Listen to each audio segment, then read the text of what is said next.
It is now my honor and pleasure to introduce our first speaker, Dr. Stephanie Brown.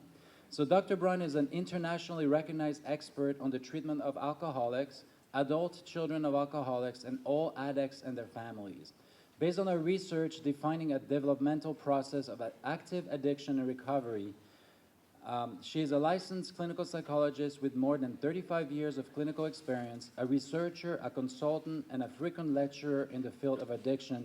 Right here, I'd like to add that she's also an amazing friend of mine and a friend of Adolescent Counseling Services, and has brought her expertise training our interns for many, many years, so thank you.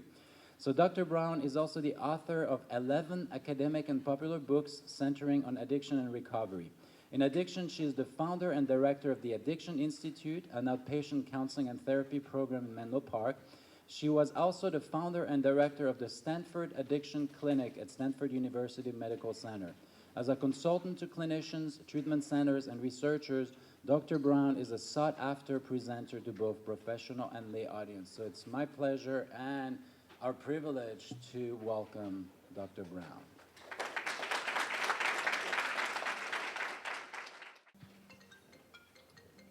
Oh, what's that? Oh, just a minute. Just a minute.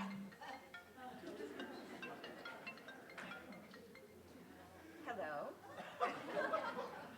Oh, hi. Hi. Well, I'm just about to start a lecture. Yes. Can I call you later? Yeah, lovely group of people here. Adolescent Counseling Service. Okay, I'll talk to you later. Bye.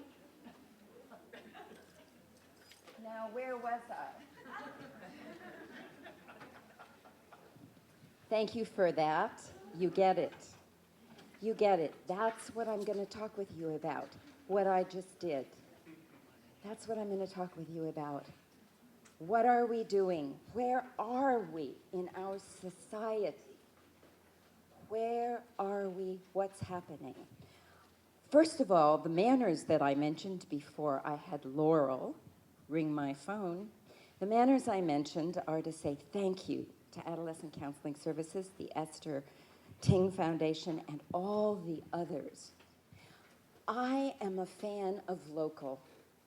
I am a fan of small steps. You're going to hear that from me by the end of my talk. We have become all about the next big thing, and only big, only bursting, only now, only fast. Okay? That's what we are about. We are about interruption. We are about now. Do it now. We are about only action.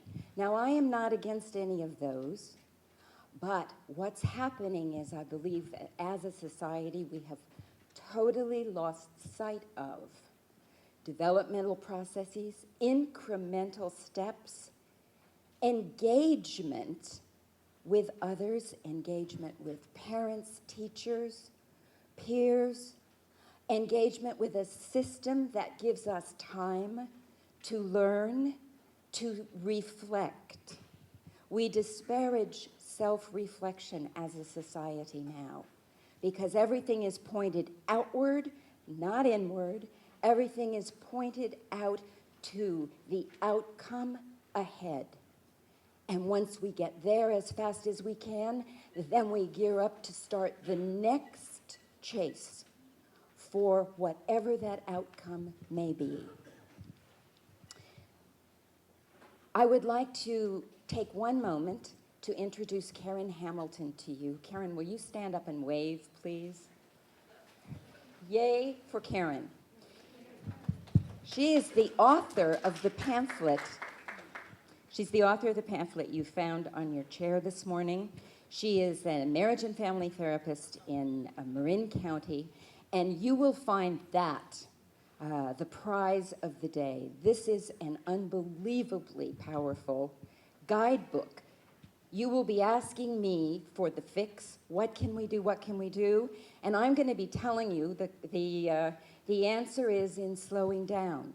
The answer is in learning to pause again, to self-reflect. Some of you will understand that. Some of you will be frustrated that I am not going to give you the fix. For our kids, You're here, maybe, because you're worried about the kids. I'm going to be talking a lot about you, about the grown-ups, and about society, and all of the impact on our kids. Okay?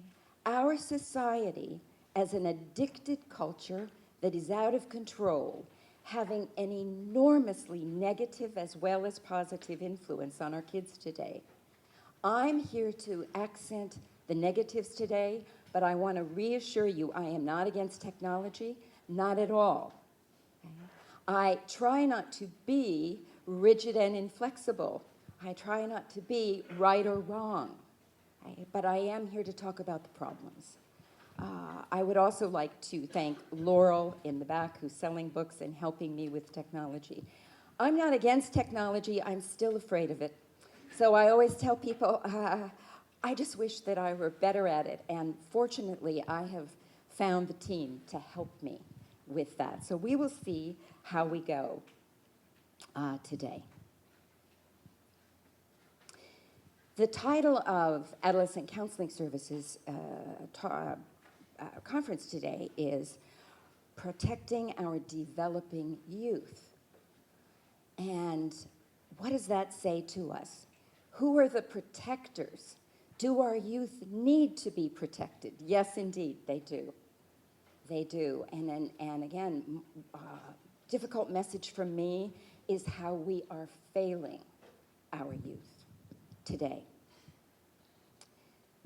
The focus of the title is on loss of control, the loss of the center that used to be a family core. You could count on the family to hold its own, to have a structure, whatever that might be, whatever the guiding, organizing principles. We used to look to family to be the holder, the container, that structure. And I am here to tell you that we have lost that center. We've lost the structure. Many families have lost a foundation. They are not held by anything because so much has been externalized outside. So much has been externalized into the palms of our hand or the tips of our fingers. The answers no longer lie inside of us.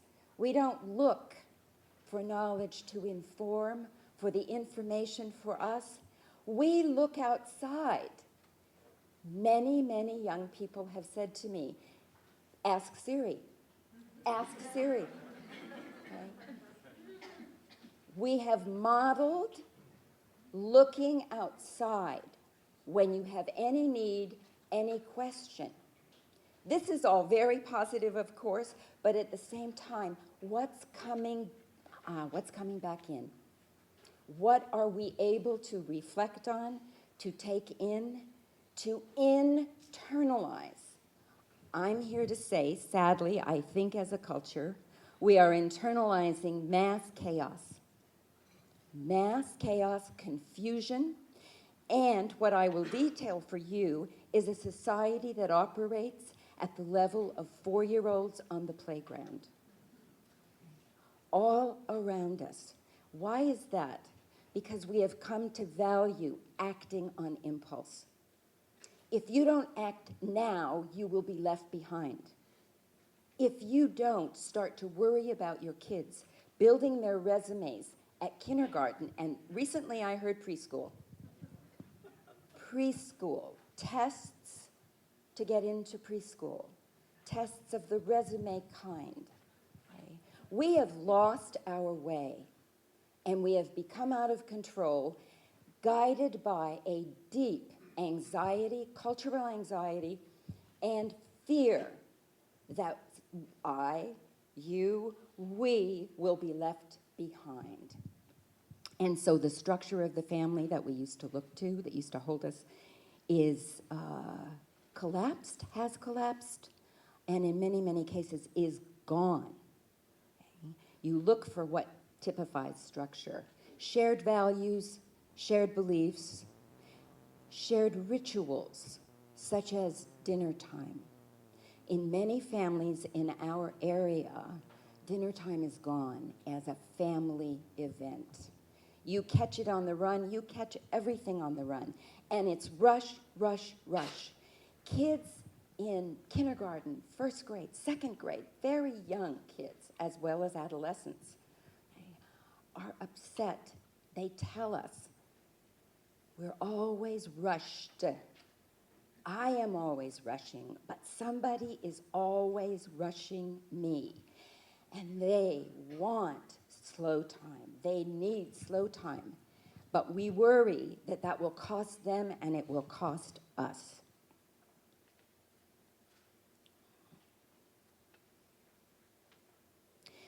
My emphasis is not on technology and its problems, though the problems that I want to talk about are expressed through technology. So it will sound to you again like, whoo, she's against technology.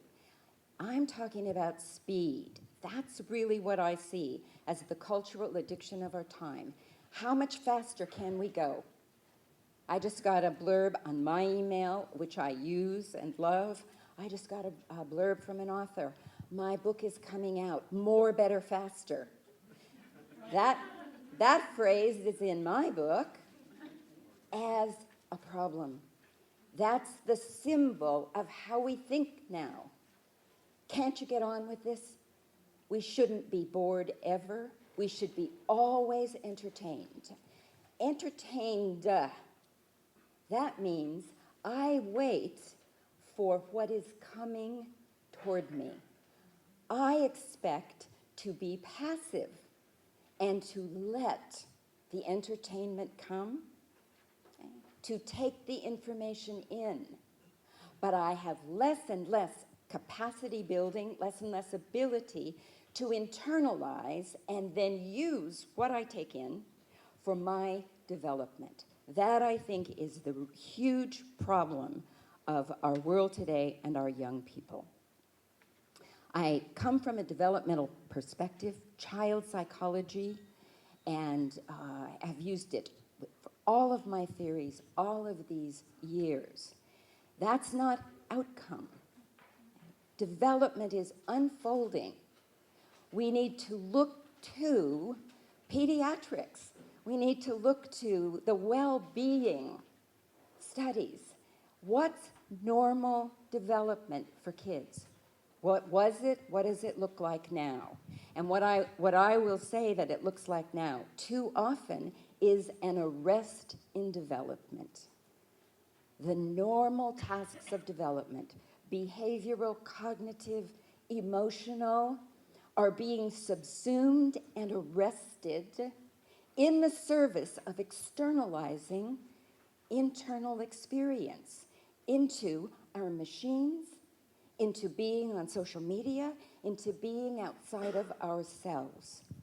This is addiction. This is looking outside to feed ourselves. And I say, if we're lucky, it is arrest in development.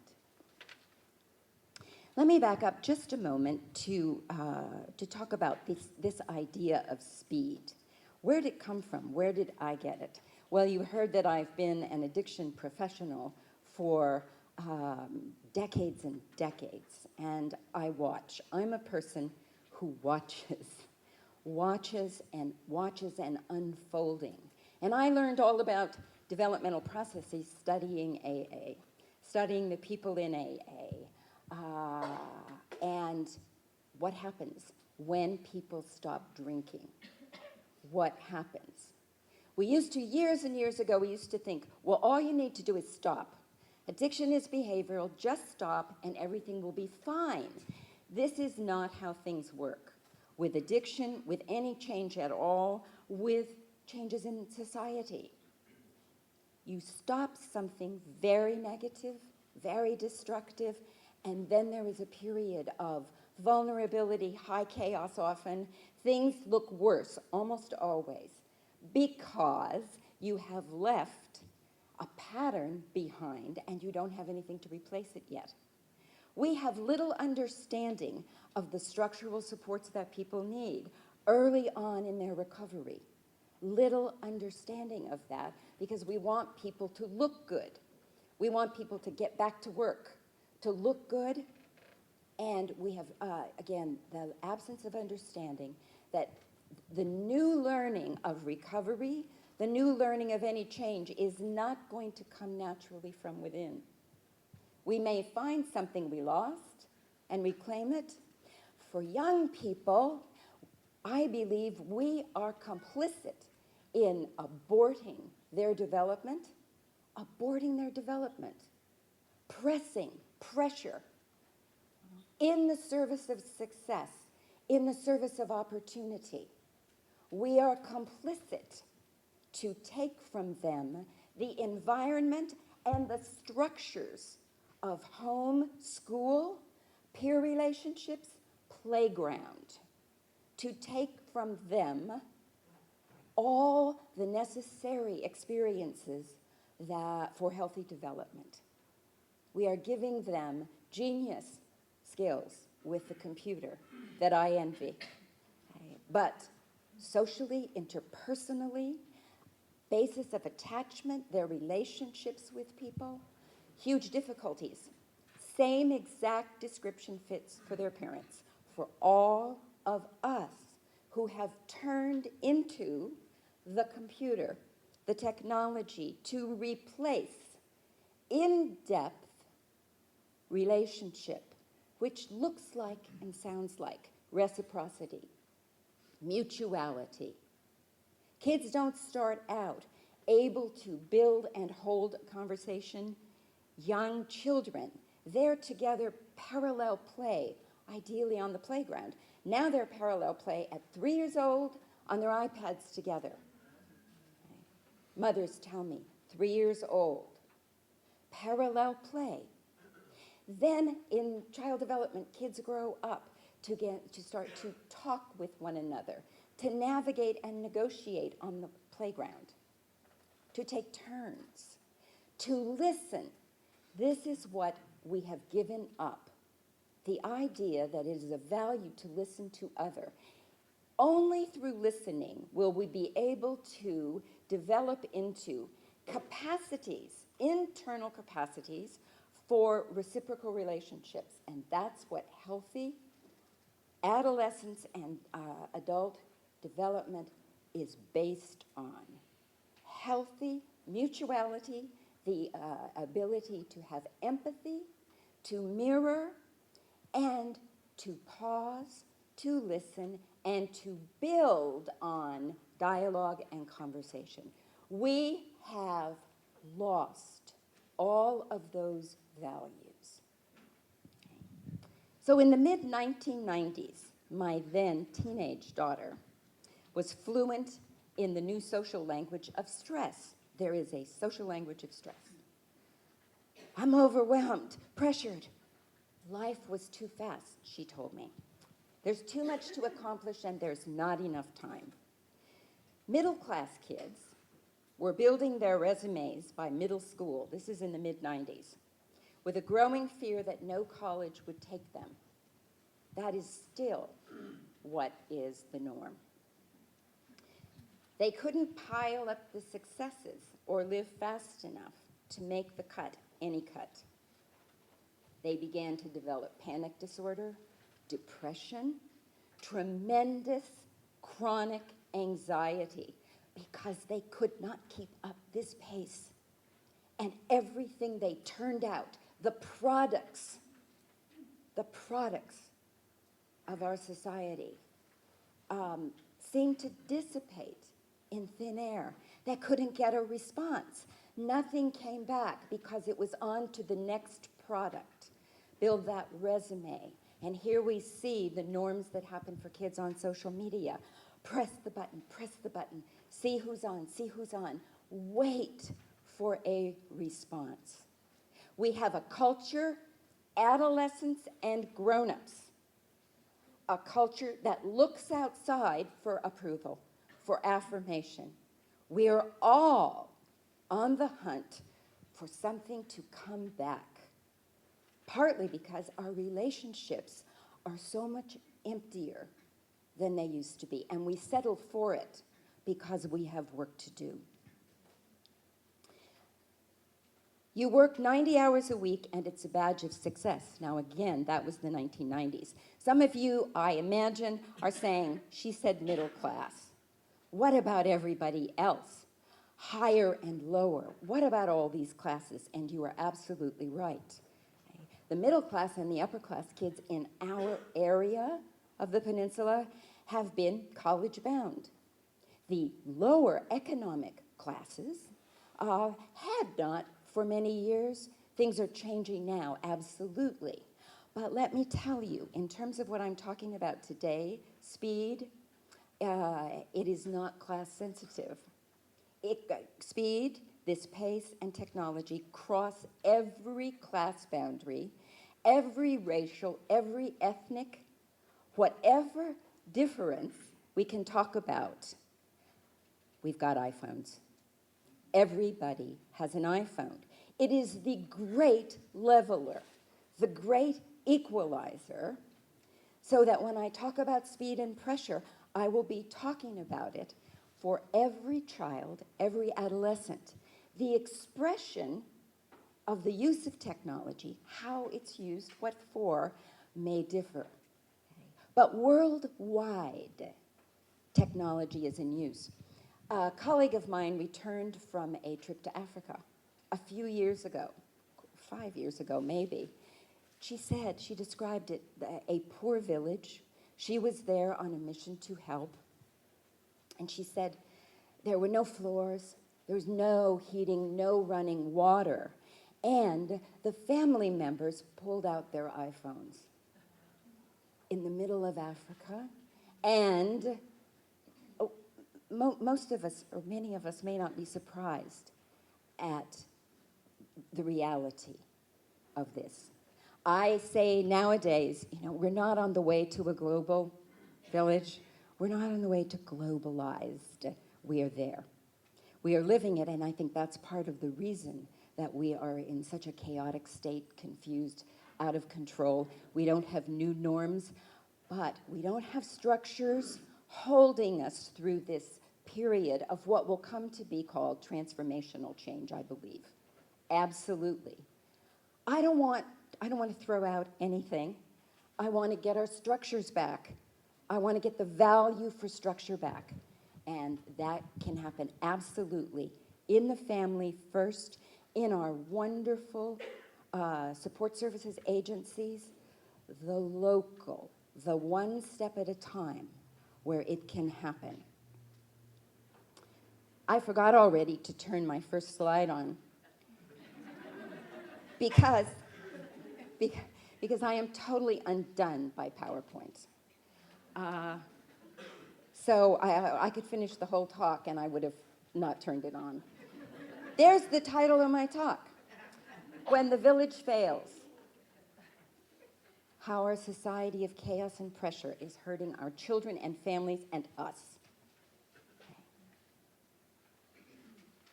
We're going to get there in just a moment.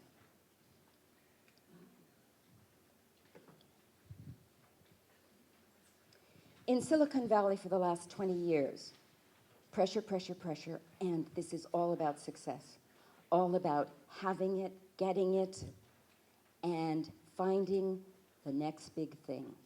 That's it. We tell our youngest kids, you could be the one who finds the next big thing. In the 90s, I was in the midst of a big research project studying alcoholic families at MRI in Palo Alto. It was a wonderful research project.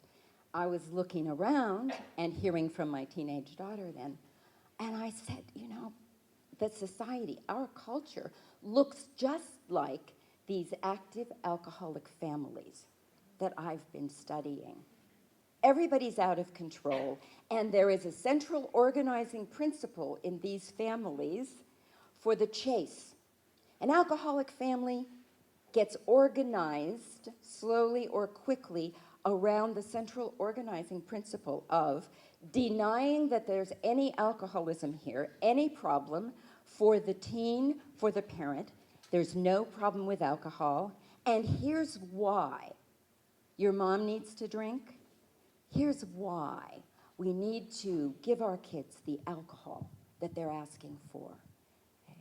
We deny that there's any problem. Then we explain why it's necessary to have alcohol, drugs, prescription medication nowadays.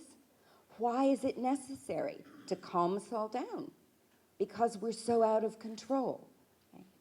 Deny, explain in a way that allows us to keep right on going and not change anything. We know how to explain our need for the substance, our need for pills, our need to go as fast as we can.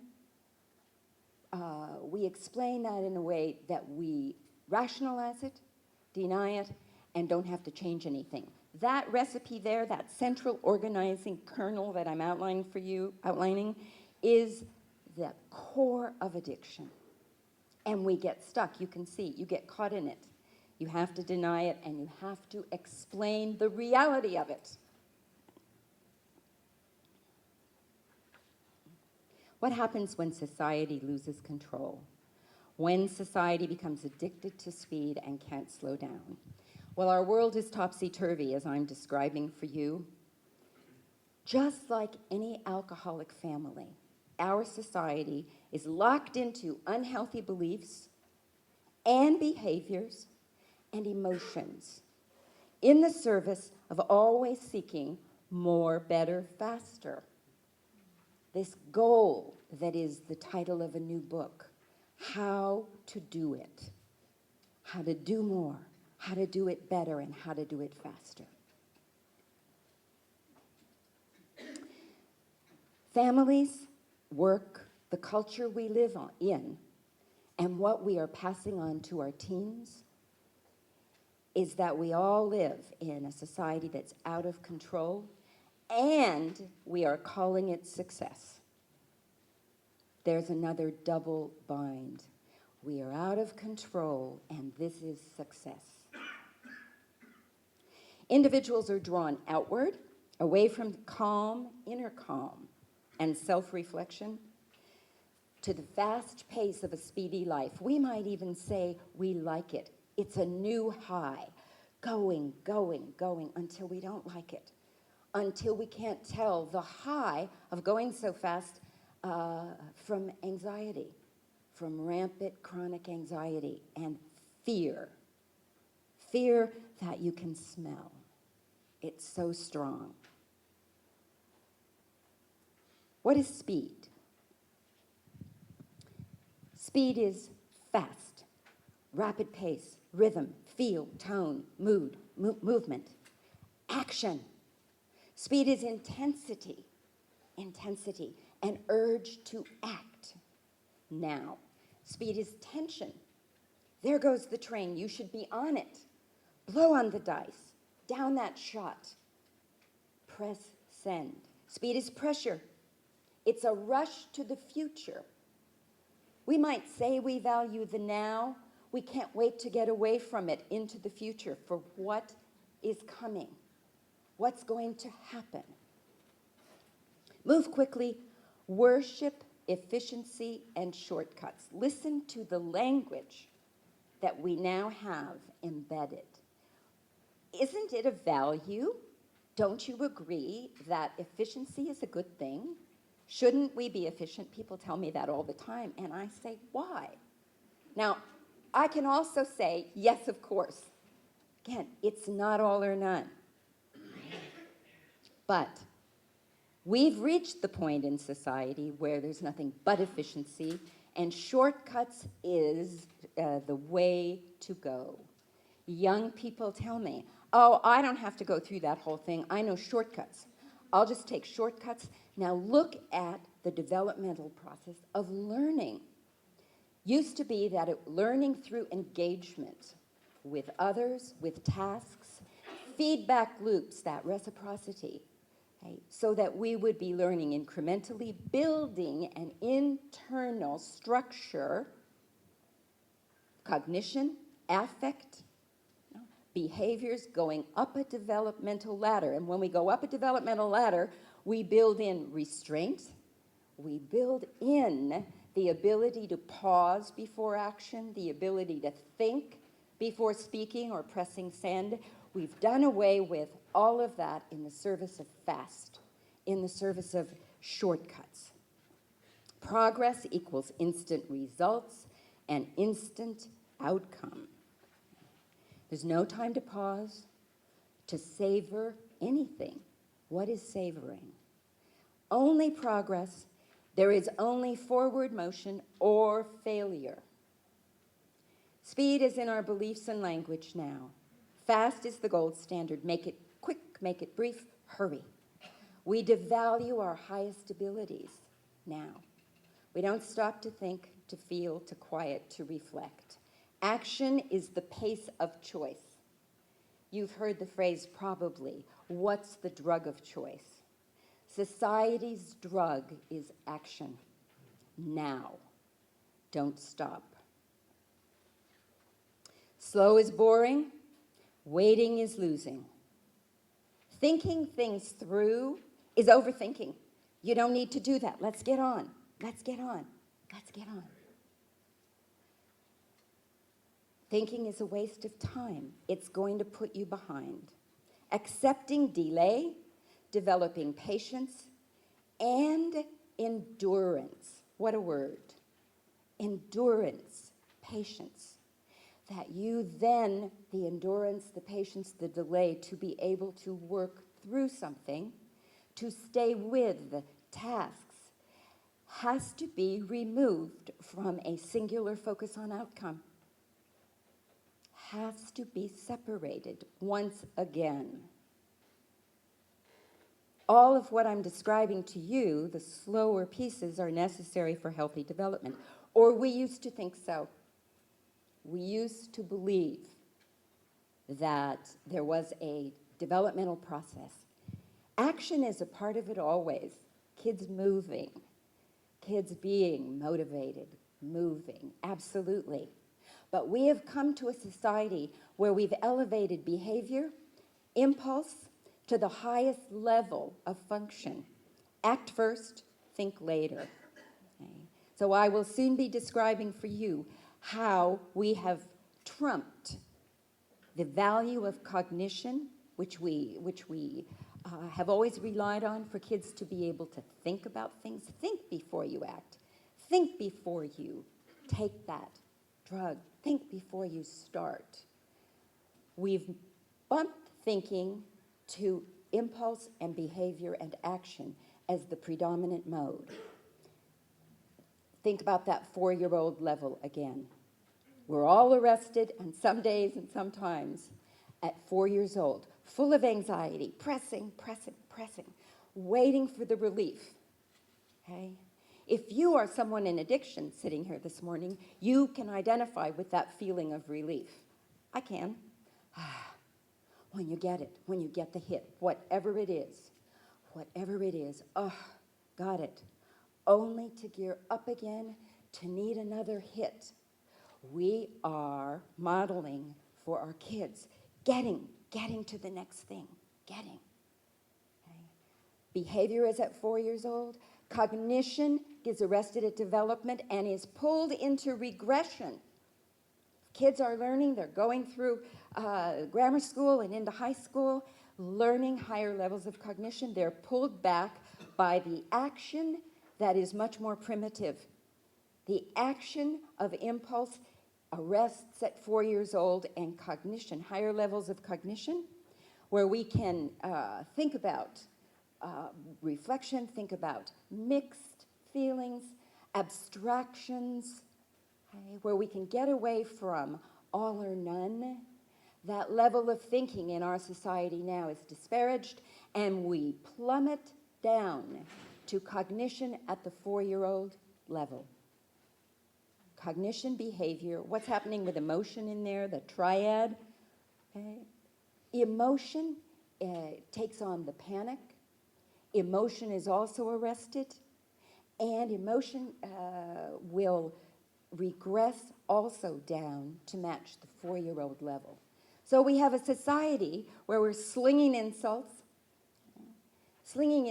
where young kids are on the playground, often with behavioral issues early on.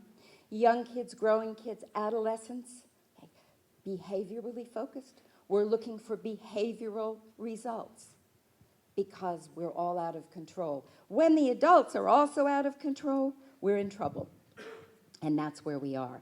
I want to look at addiction now.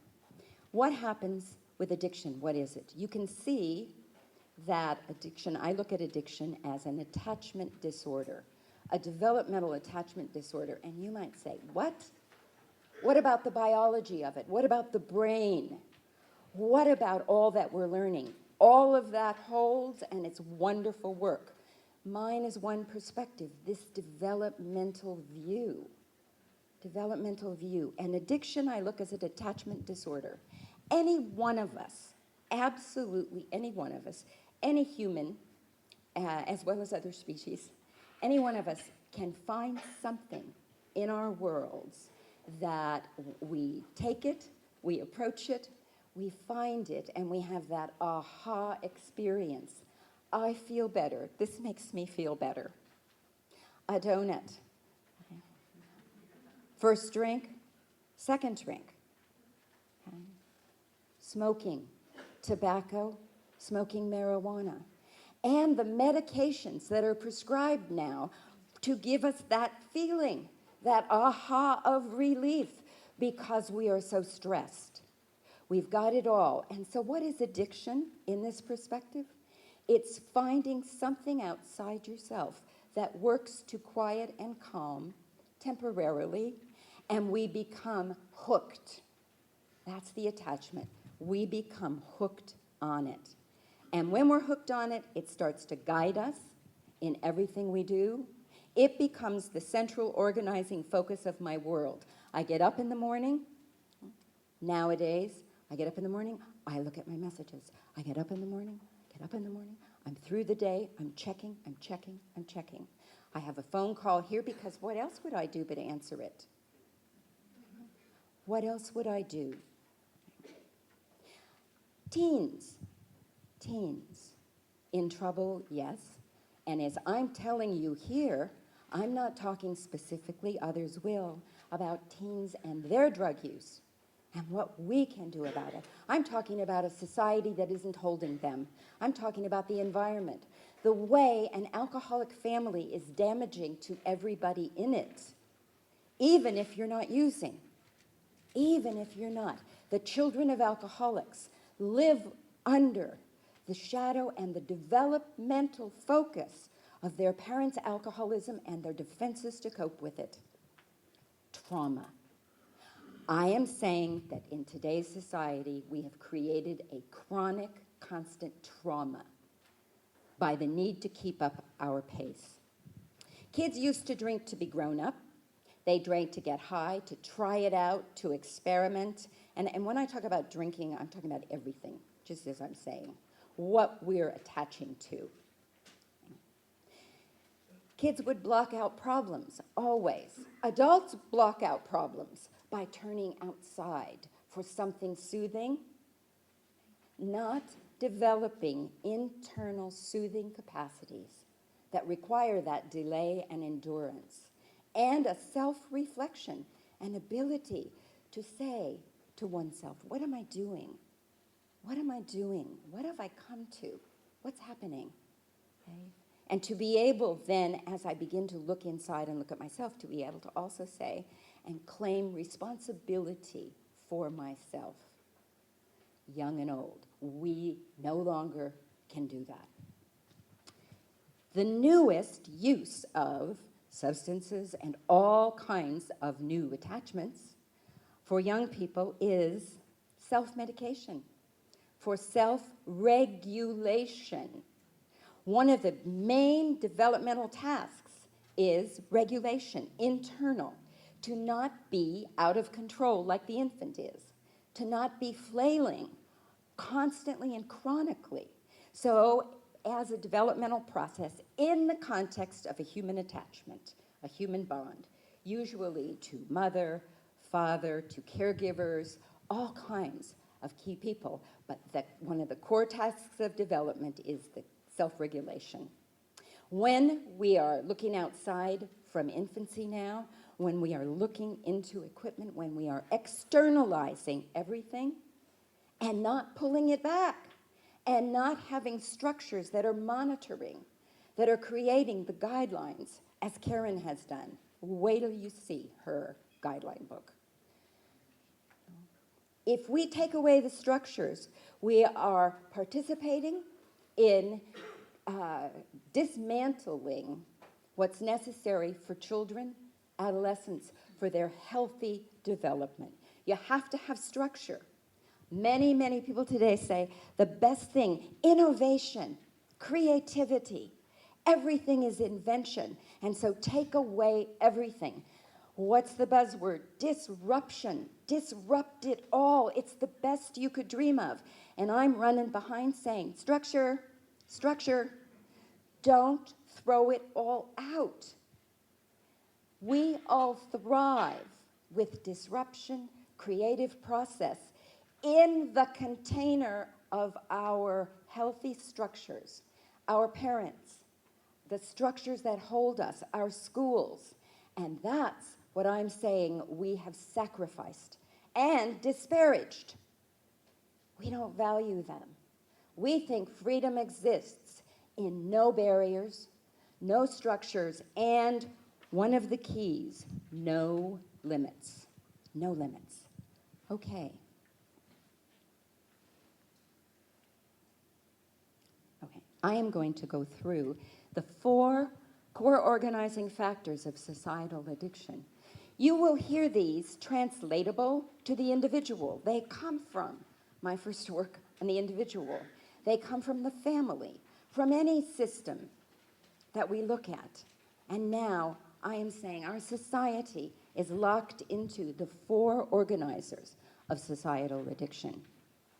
Loss of control. Loss of control, physical, emotional, mental, loss of control. What does that mean? We can't stop. We can't stop when we need to stop and want to stop. Sometimes, yes, we can. But reliably, no. We are become programmed to do that. Get up in the morning, check, check, check, check.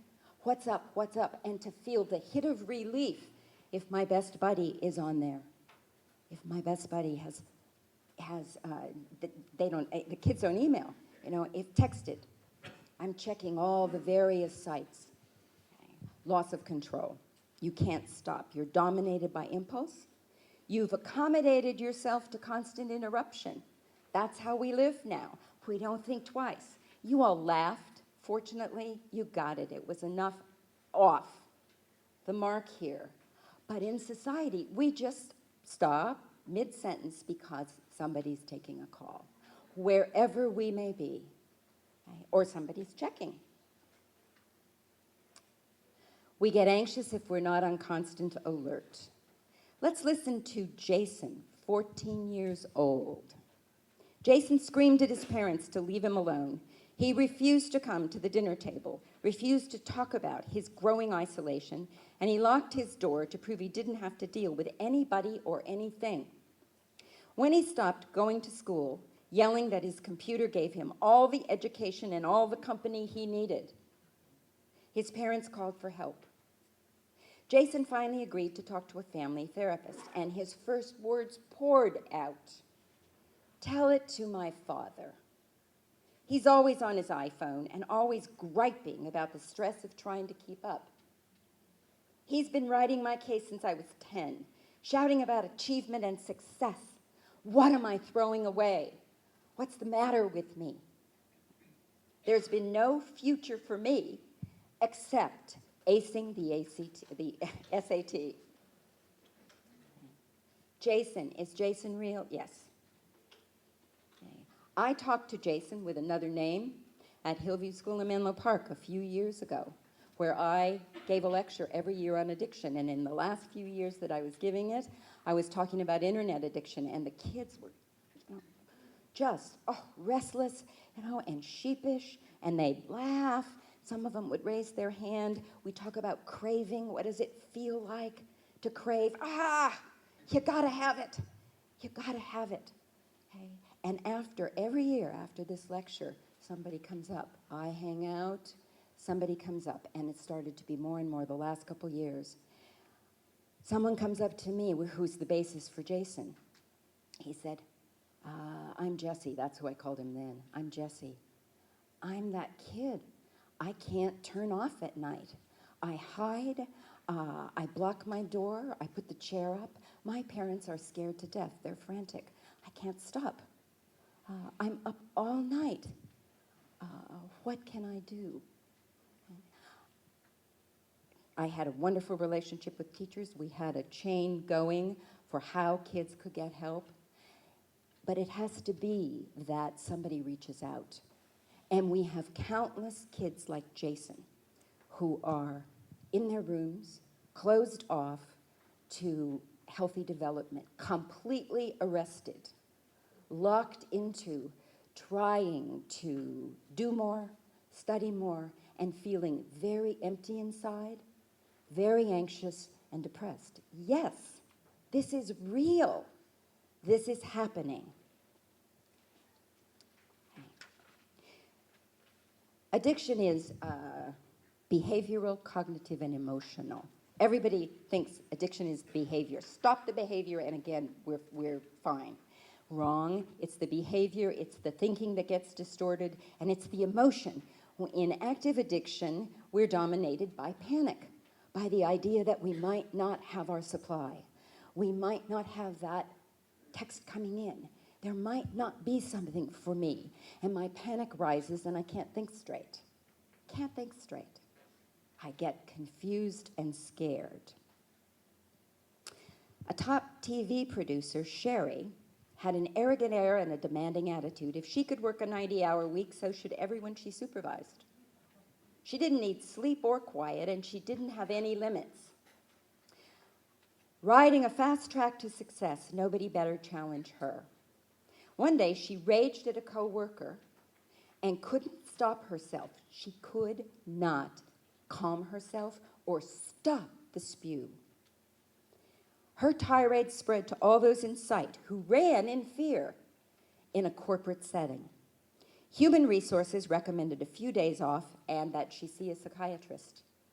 Sherry had one visit, stocked up on medications to quiet her down and treat her mood. She had mood problems, and stopped any further treatment. She missed an opportunity to look at herself, to look inward, and how out of control she'd become in her chase for success. This is a grown-up. Is Sherry a parent? Yes. Sherry is a parent, and her kids learned to try to stay out of her way. They learned and said, I've learned not to need my mother. She's just on a rampage. She's running around. She's busy being successful. She's not there. The kids often holed up in their rooms. This is not the aberration. This is the norm. Okay? Sometimes I think, are we living a reality TV show here in our area? No. Are we all acting because it seems we're so dominated by loss of control? Everything is a contest. You're a winner or a loser. You can't think with reason that embraces complexity. Okay. I'm going to run you through. We do have to go fast. 20 questions. Those of you who are familiar with the recovery, with 12-step, you've heard of the 20 questions. Are you an alcoholic? 1931. I adapted those to, are you a speed addict? So let's walk through them. And anybody daring, I'm not going to ask for examples because of our time, but think about yourselves, please.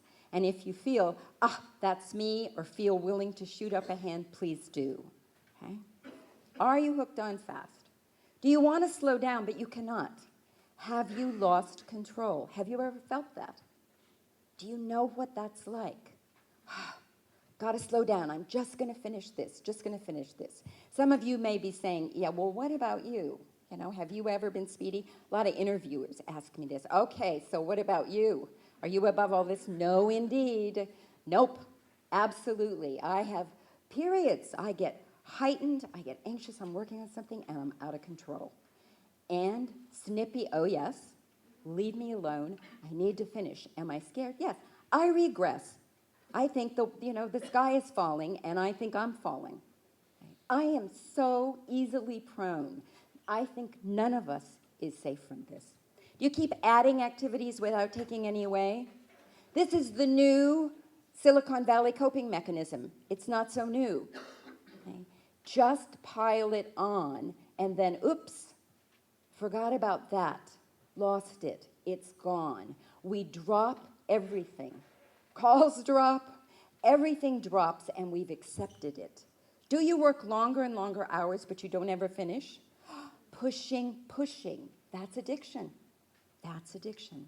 Do you treat other problems, sleep, anxiety, depression? That's what I've just outlined for you. Do you act first and think later? That's the mantra in society. Don't stop to think. Do you check your email and reach for your phone, first thing and last? Yes. Now again, I realize that email is outdated, but not for me. I have to text my great nephew. He says, I don't do email, Aunt. And so I'm texting, learning how. Your feelings, your emotions. Do you feel internal pressure to live fast and act fast, which becomes a craving? The internal pressure, the need, turns into craving that you can feel actively, or it's just an agitated, chronic state.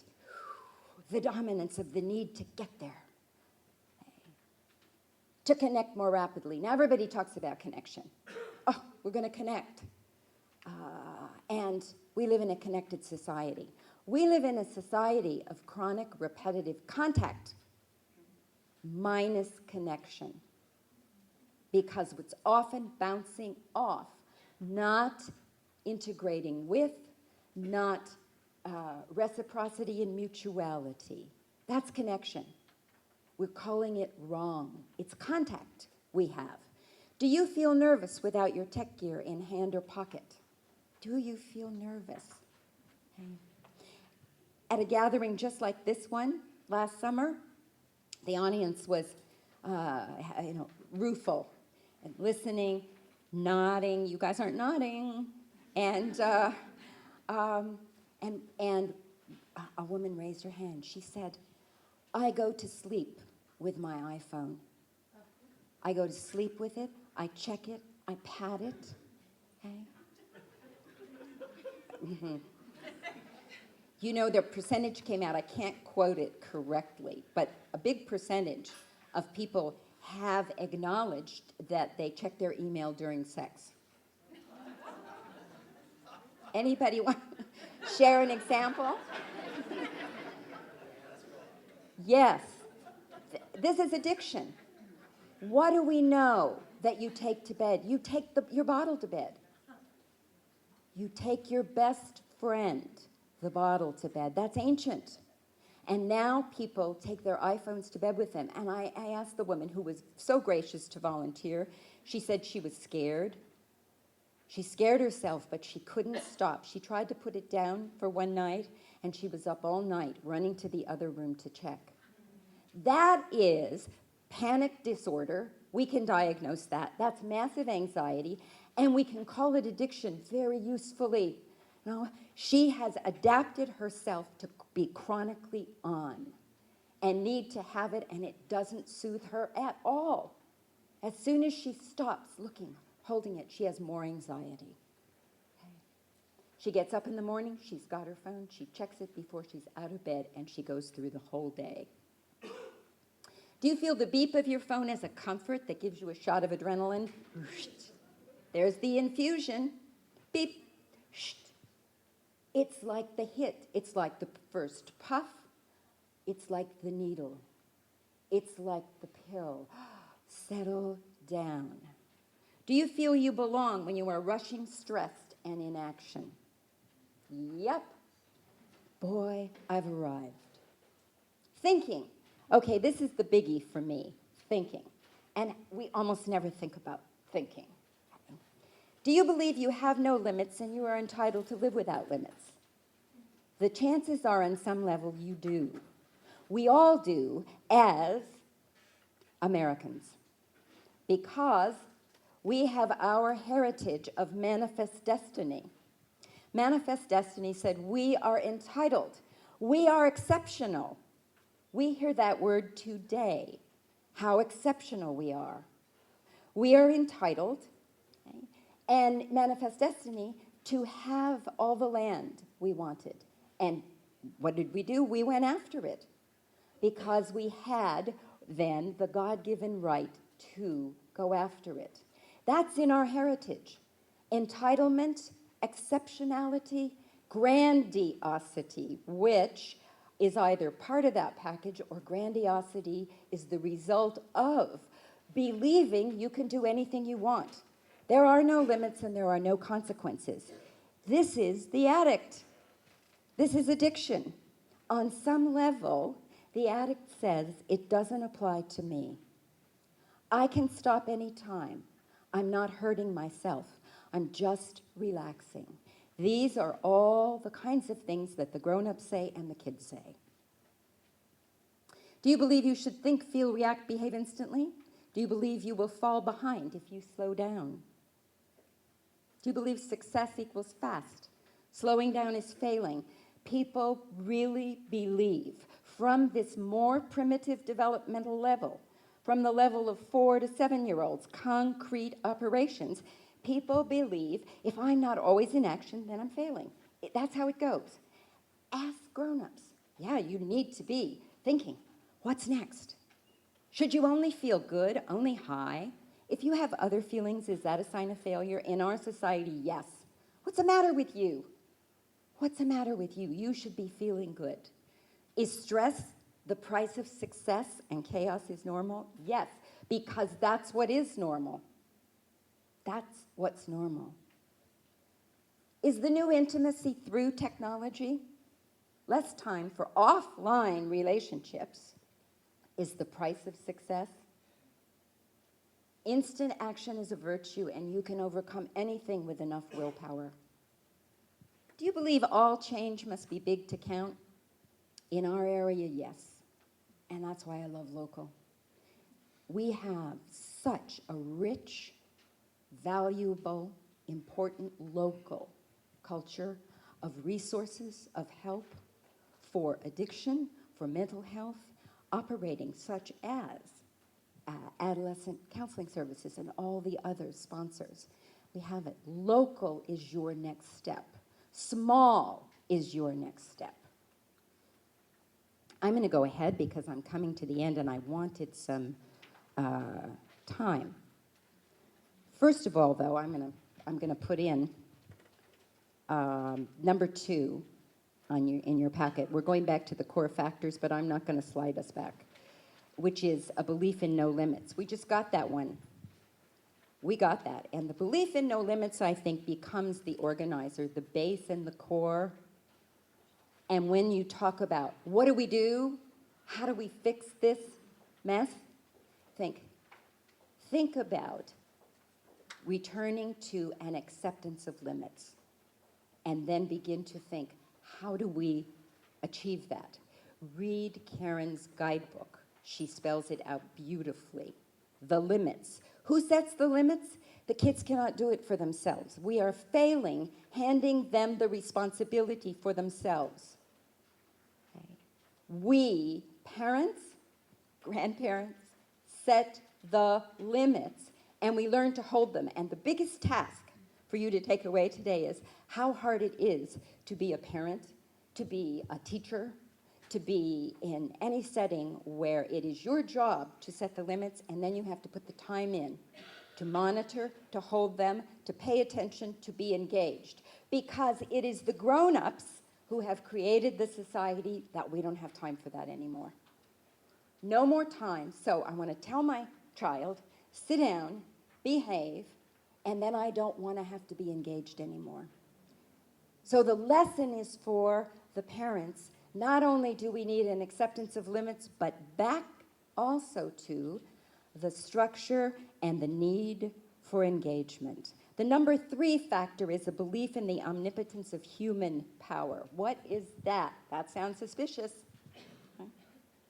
That belief in the omnipotence of human power is the belief in will. When you have a belief in no limits, you can do anything. If you put your mind to it, you can do anything you will yourself to do. Just go for it. I happen to believe that we as humans have limits and have limited capacities. Limited capacities. And part of our developmental process is to learn what our limits are. Learn what our limits are. But when we don't believe in them, then we believe, what does it come down to? Try harder. A belief in no limits and a belief that everything is possible if you will yourself gets you to trying harder. And that spins into motion,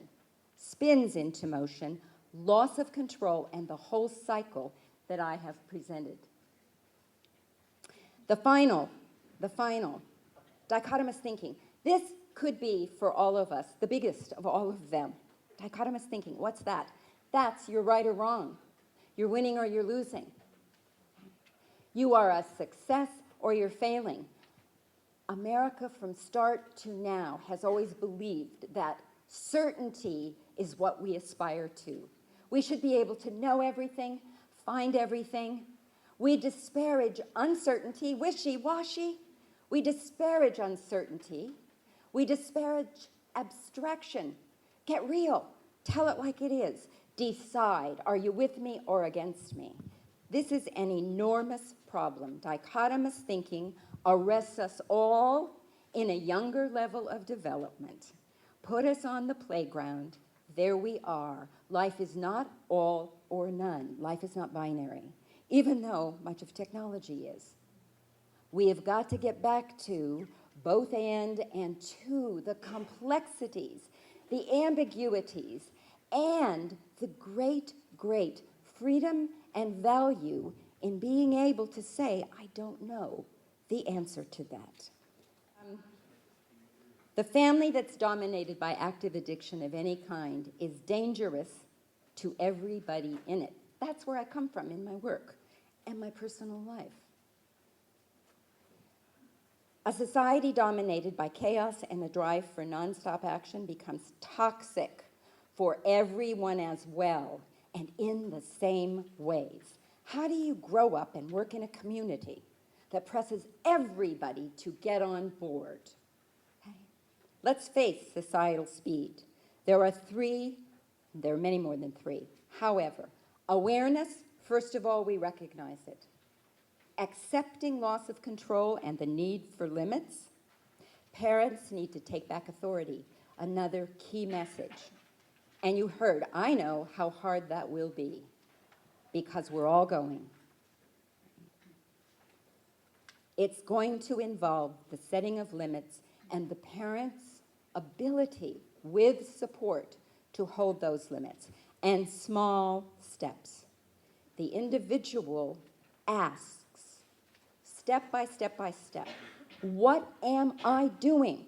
Society is made up of individuals who have ganged together to ride this wave that is now loss of control. Okay. Is it all or none? No. I don't want to do away with anything. I want to keep up progress. But what I want to do is add back structure, limits, a belief system that values family structures, parental authority. Guidelines for change.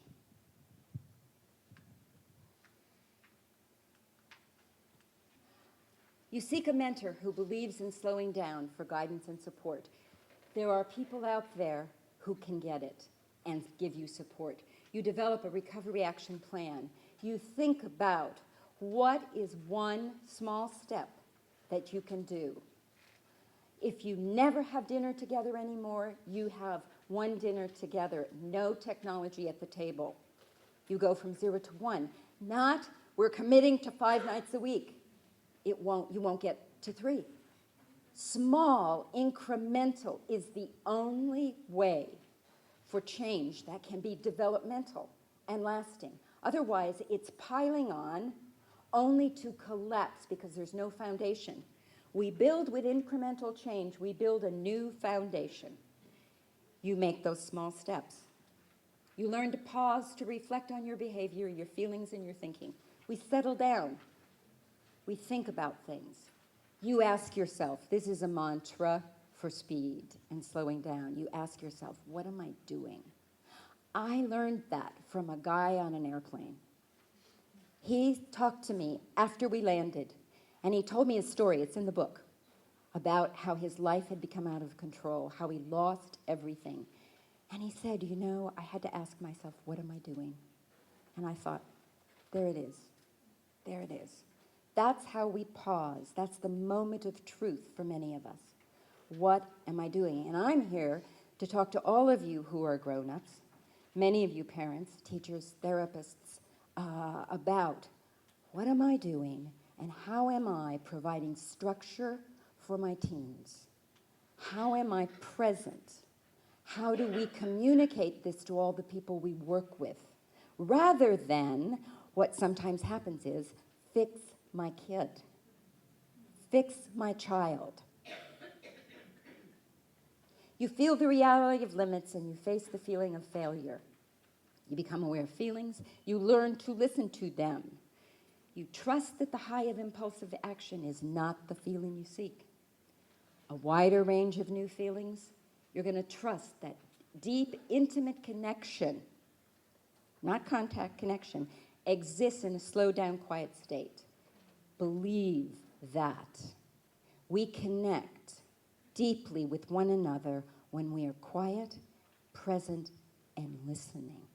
Then we can connect. And it enriches us. It enriches us. You believe in the reality of limits. You recognize and challenge entitlement. You challenge that belief in willpower. Small steps, slower sense of time. New definition of success. Here we go. Your best effort, you do try, you do take action, but within a structure of limits. There is something to hold you so that you don't end up with nothing left but to try harder in a vacuum with no supports. The values of delay, endurance, and enough. Enough. Growth and change aren't instant. Reflection. You challenge your all or none thinking. Wait till you get down to try that. I work as a clinician and over and over and over again with people who are new in the process of looking at themselves, with people who are long into it. Well, which is it? Which is it? Is it right or is it wrong? Now, we all can easily revert to wanting that kind of certainty. It isn't likely to be either. And you give new meaning to service. Wow, that's a big one. I'm going to leave it there. Thank you so much for this great privilege.